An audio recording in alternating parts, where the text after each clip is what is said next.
all, and welcome to a very special review tonight. And first off, you might ask me, why am I dressed like this? Well, not because it's particularly cold, it's actually kind of humid and muggy today, but because when one's going to do what one does tonight, it's always best to look a little bit better than how one usually looks. And as you know, I look like a slob most days, so I put on my members only jacket and my tweed cap, and I'm going to explain that in a little bit. So what am I reviewing today? What I am reviewing is Festig Aquavit Krogstad. Now what is Akvavit? Well, let's read the back here. The Scandinavians are an adventurous people with a long history of setting out for new lands across vast oceans. From this traveling spirit grew one of their strongest traditions. Whenever sailors returned home, they were greeted with a glass of aquavit. So, this is a distilled grain beverage, neutral spirits, in which caraway and dill are the usual additions. This one also adds anise, which is not quite traditional, but I've heard it's also in some traditional ones. It's just not in the most popular brands. As you can see, it's quite cold. I pulled this out of the freezer because you're supposed to have it ice cold. And over the period of the review, I'm assuming that it's going to warm up to slightly warmer than what it should be. But I wanted it ice cold as much as possible for the 10 minutes of this review, if possible. So, this is a traditional toasting drink of Scandinavia, Sweden, Denmark, Norway. It's generally one of the things it's almost always taken with food. It's part of holiday feasting, partying. It's usually not drunk straight like I'm doing right now, and there's a very good reason for that, which I'll sort of get to. So without much further ado, let's go and pour out what we have here.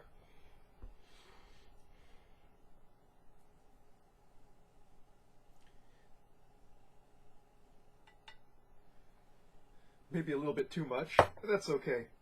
I really enjoy drinking this stuff. As you can see, I mean, I got this last week and it's more than halfway gone. Goes to show you how much I like it. At this chill rate, it's fairly thick even when it's warm. At this chill rate, is positively viscous, as you can see here. More or less clear. There's some chill haze floating in it, as you can see, perhaps.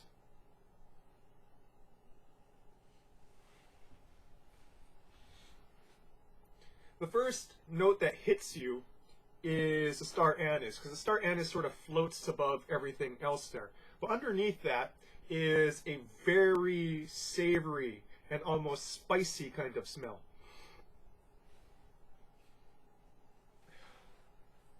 Very bready, like rye bread. Almost having a salty note to it.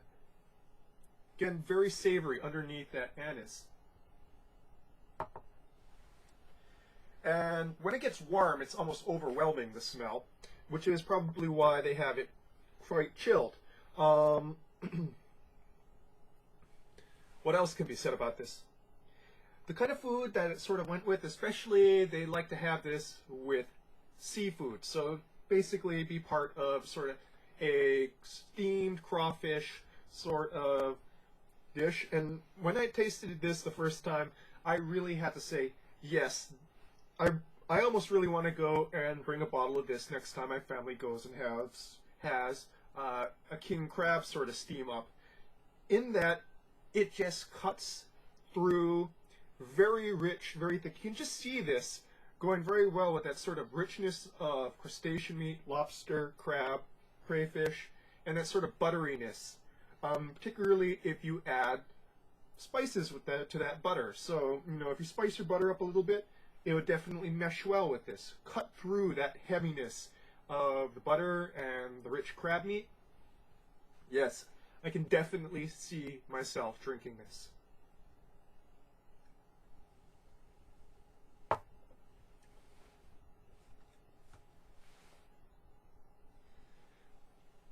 despite the fact that anise is the first thing that you smell in the nose, what you get in the mouth is very much that sort of savory caraway and dill in the immediate taste.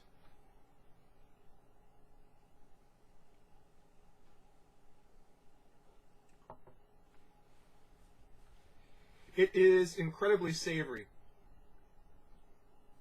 What is interesting is that the start anise is sort of there throughout the entire thing, but it only really shows up dominant in the finish, when all the other much more intense flavors are there. Like I said, this is not really something you really want to drink by itself. It is very intense tasting. This is meant to go with rich food, or perhaps as part of a cocktail, balanced by other more, shall I say, less brash flavors.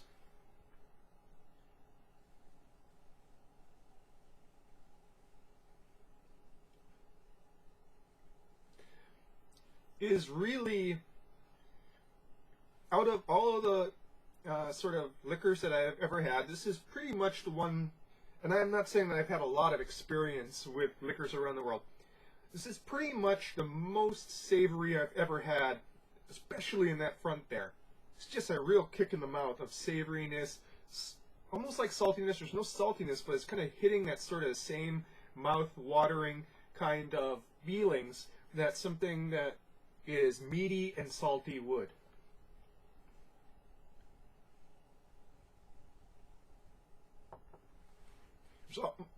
There's almost no heat when you're drinking it. Not really much sweetness too, until that finish there, or that start anise kind of kicks in. And I can see why they sort of amped up that anise there. For the same reason that you would have that ouzo is typically used with seafood dishes in Greek mezes, in that it just kind of goes well with that sort of richness of a lot of seafood dishes. In the Greek case, probably squid, calamari.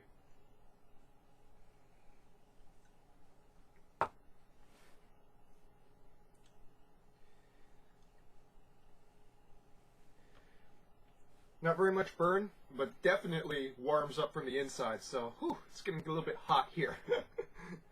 Well, maybe because it's about 80 degrees out and I'm wearing a jacket and a wool cap. So, let me just go and finish this up here.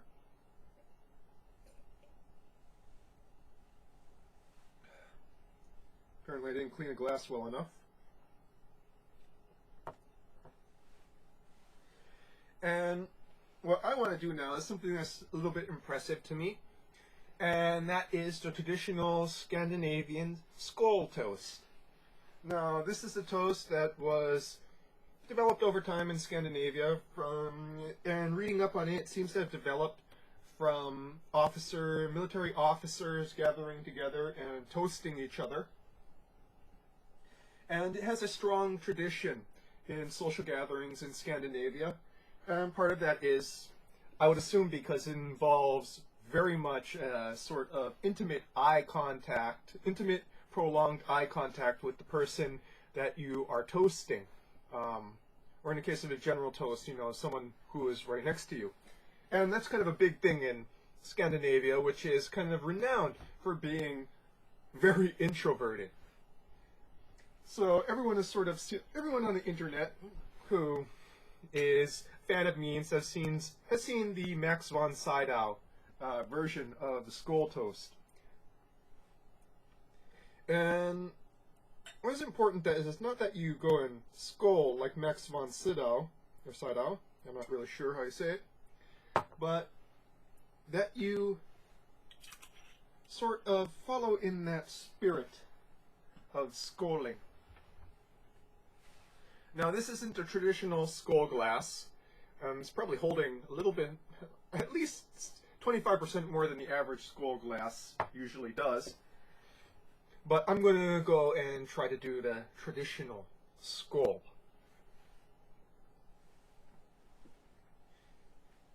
And I make apologies to Robert Dunlap, who probably knows what skåling is. He's an acquaintance of mine who lives in Sweden. So I'm going to do my best here with what I got. Skål.